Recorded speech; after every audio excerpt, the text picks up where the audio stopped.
all that kind of thing is just progression, but we're jumping right in to this right here.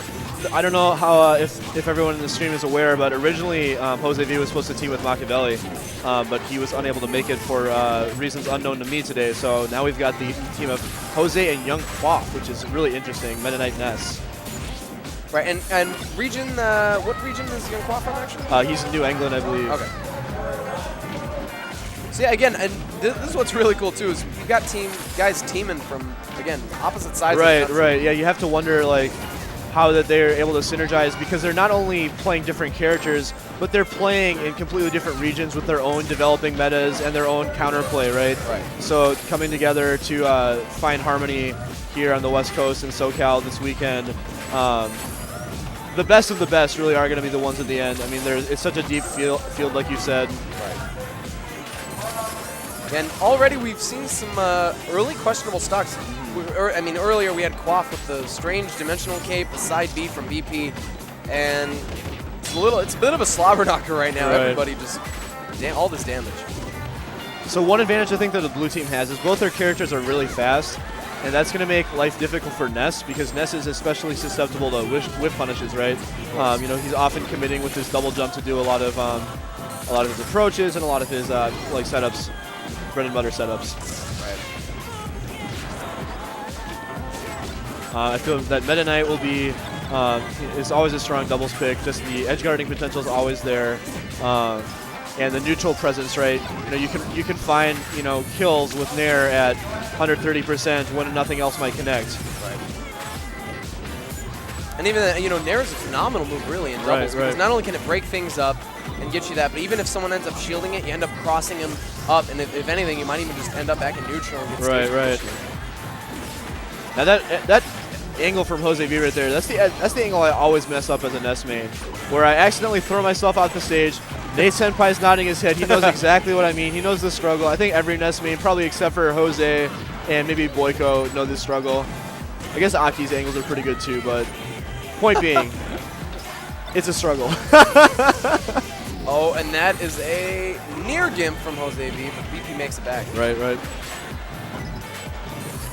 Yeah, so unfortunately, I feel like Ness's utility as a doubles character is a little limited in this situation at 150%, because every time you take a stray hit and don't die, you spend a long time recovering. I think that's kind of one of the major weaknesses of Ness in doubles, a character that I do think has a lot of potential and a lot of usefulness still. But against characters especially like Fox, that have strong killing potential from stray hits, it's definitely a dangerous situation, and it's going to be hard for them to.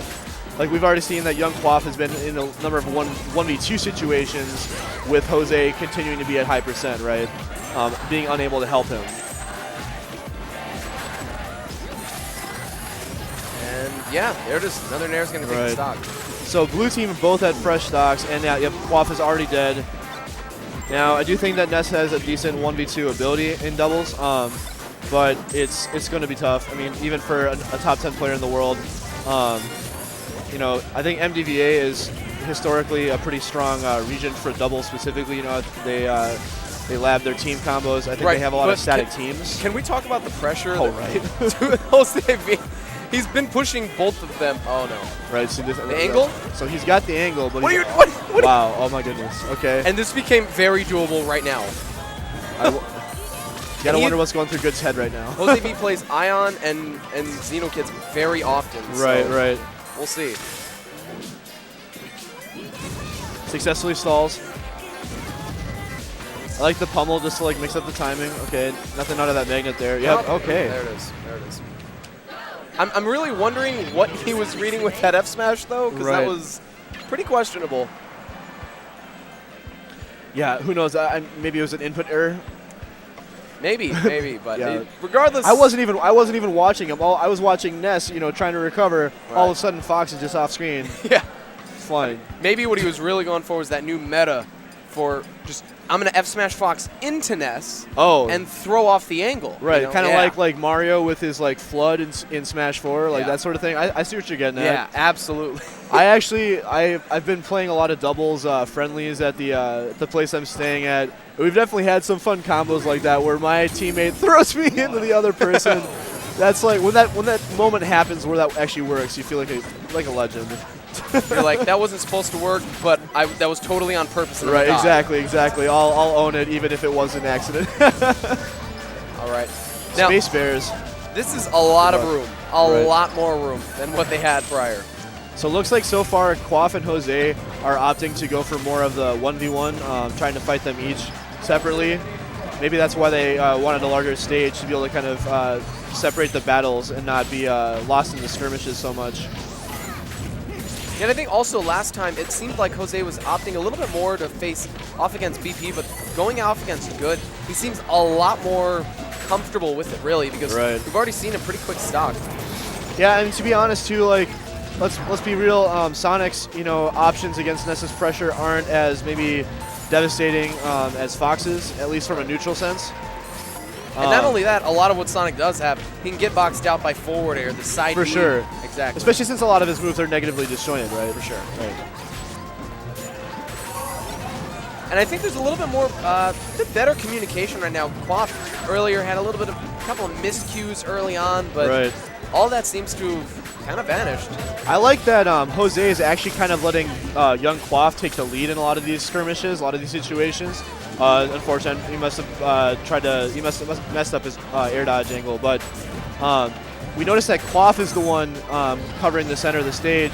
Quaf is the one advancing, and Jose is picking apart the stragglers with his devastating combos. Right, and more on Jose. He is stock. Well, that's true. Overall stock take. Right. Yeah, BP's already down to his final stock, and Jose finally drops his first.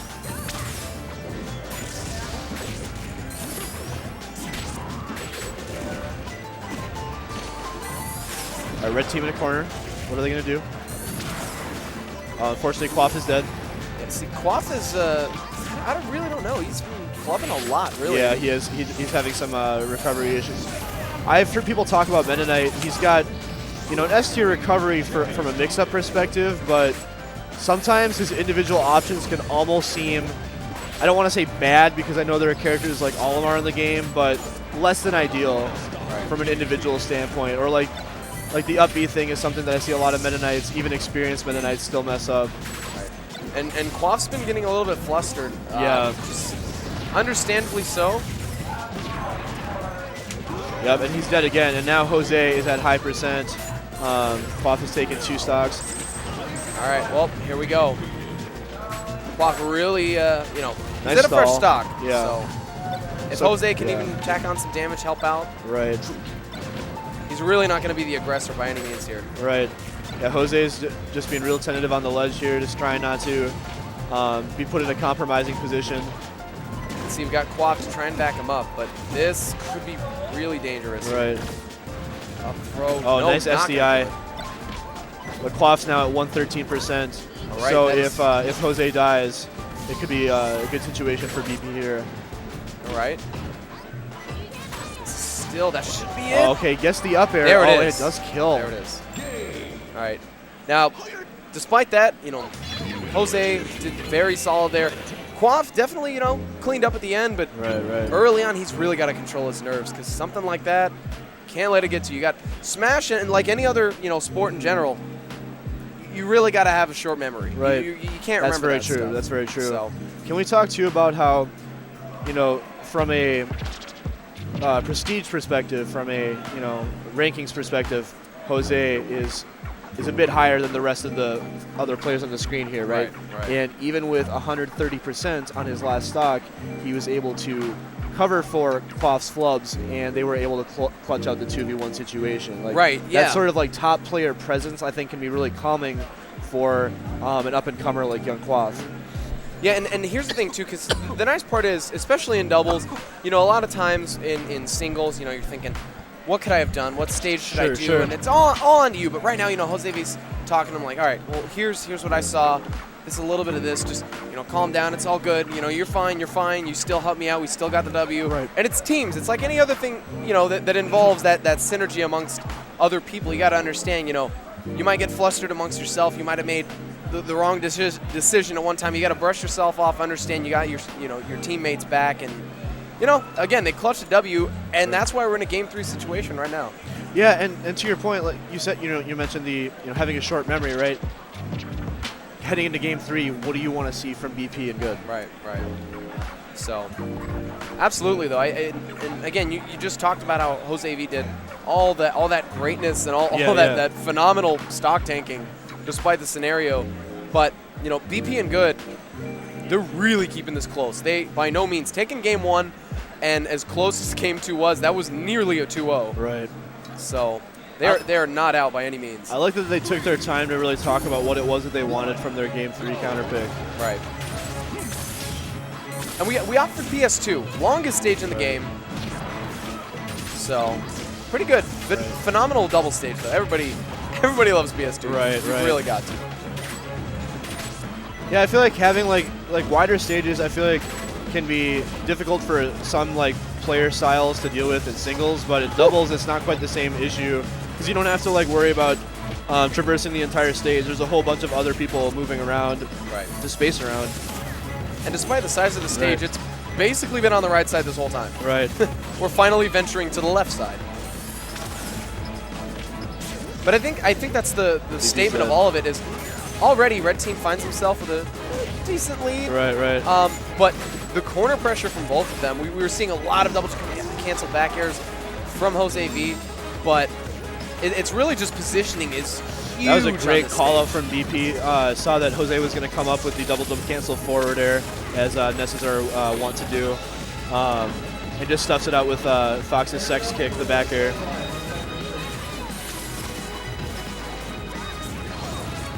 Quaf opting for the side B to try and break up that. I wonder if that yo-yo down smash was a tech club or not. See, that's the thing. JoseV actually does use down smash and up smash a bit more than most Ness. Right, that's why I'm not sure, right? Yeah, you can't quite be sure. All right. Yep, it's always good to when both your teammates die at the same time. Not only is it good from a mental, resetting perspective to come down at the same time, but just to maximize your invincibility. I think that's something that's not talked about often enough is how top elite players utilize their invincibility off the Halo. Right. Almost gets the up throw up there. Right. Nice sweet spot. A little overeager with that advancing nair. JoseV gets him to fall into a PK fire. And I love that shield from Quaf. That was such great awareness. Right. Yeah, I feel like especially in doubles, shielding can be pretty good because you have a teammate to cover for you and possibly even extend their hitbox by hitting your opponent through their shield. That was actually a really nice sequence. I wasn't quite sure if it was a back air or dimensional cape, but right now it is all red team.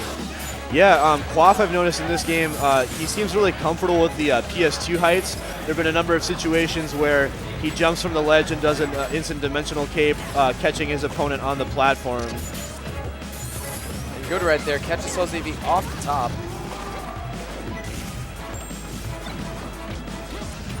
Let's see, okay, only able to get 23% off of that team combo there on JoseV. It's 3-2, but Goode can't be overly aggressive right now. Right.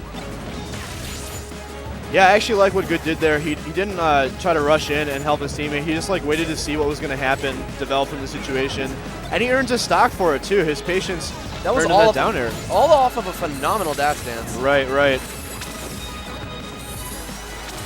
Wow. And now Quaf is dead, and it's Jose versus these two. Okay, there's the double back here immediately after. JoseV. Wow. Dang. And after